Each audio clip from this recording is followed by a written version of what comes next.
Hey everyone, welcome back to my Wednesday training. My snatches didn't go too well, and I've been looking at them in slow motion, or at least like frame by frame, and I'm noticing weird things. Obviously, the most obvious one is the bar kind of dips on the right side a little bit. I'm not as worried about that as I was previously. It's still something that I'm aware of, and it's something that I'm trying to work on, but I don't think it's really making my turnover feel slower. What is, I think, making my turnover feel a bit slower is just being weak, but also from a more practical standpoint that I can more easily look at and hopefully try to fix, is that my left hand comes off the bar different than my right hand. So when you're turning over the bar from when your knuckles are pointing down to when they're pointing up, for me, my hook grip is just naturally released. And for my right hand, my main fingers, so everything besides my thumb, stay at least close to the bar. I'm sure they come off slightly, but they stay relatively close to the bar.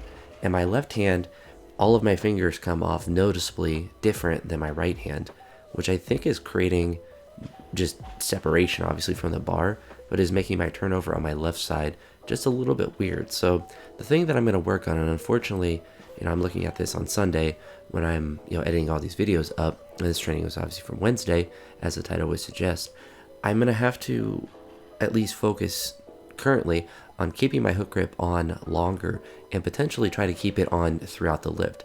Now, what will probably happen is that my hook grip will naturally come off anyway, but hopefully that phenomenon will look a little bit better, that release of the hook grip to that.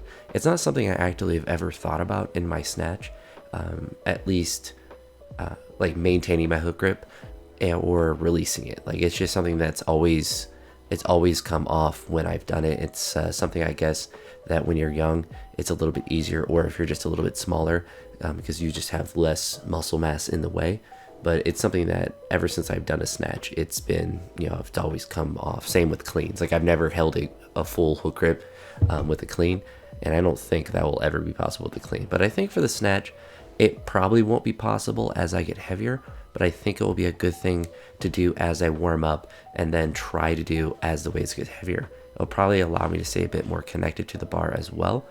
So is this something that will be interesting, because it's very frustrating, when snatches just continually smash on you. And on this day, I wasn't necessarily expecting to lift really heavy or lift really well, but as you see, Rick in the background, he was a former weightlifter, and I always like to go heavy when he's watching, because he's able to coach me up a little bit. So I did give into, not necessarily, wasn't forcing me to, but it's fun to go heavy, especially when you have someone that knows weightlifting that's with you.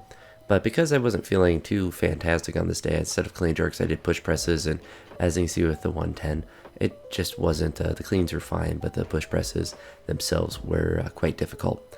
I then, interestingly, squatted really well, so I did some front squats after, and I did triples up to 150, and then I actually hit a, this doesn't sound weird to say, but a PR set of 5 in the front squat at 155. My previous best as a set of 5 in the front squat, which I had done probably 4 years ago at this point, is 150, and it's something that you could Google on the video and verify the exact date that it happened, because I believe I did post it as it's just its own video, so 150 for a set of 5. But I had not done a set of 5 the front squat PR in such a long time, so I was really surprised that I was able to do that. And it's something that I don't necessarily think will be an important thing to push up. I don't think if I do 170 for 5 that will be the end all be all to my strength, but it's a nice little correlative thing that the squats I've been doing have been helping if I'm able to do something that I haven't done, really just a heavy set of 5 in the front squat ever, because obviously lifetime PR, but also just generally it's hard to do sets of 5 in the front squat at any point with any weight. But I was quite pleasantly surprised with that. And yeah, that was the last set that I did. I decided not to do more straight sets since I was just quite happy with this, and I believe I went and did some bodybuilding stuff after this, but I forget exactly what I did. And I'm trying to kind of power through the editing and get caught up, so there might be multiple uploads on some of these days, so I can be more one-to-one with my uploads, with if I work out Thursday, then the next day I edit the video and then it's posted, or at least that night potentially. So I'm a little bit more caught up, but it's hard to really promise that when school and stuff, I don't want to say gets in the way, but I work full time, so it's hard to make sure I have all that editing when I want to, eat and sleep and stuff like that. But anywho, relatively productive day despite, not feeling the best and not snatching the best, especially with that front squat. It's always a productive day when I have a good front squat workout. But yeah, that's it for this one. So this is my training from Wednesday. I'll talk to you all in the next one. Peace.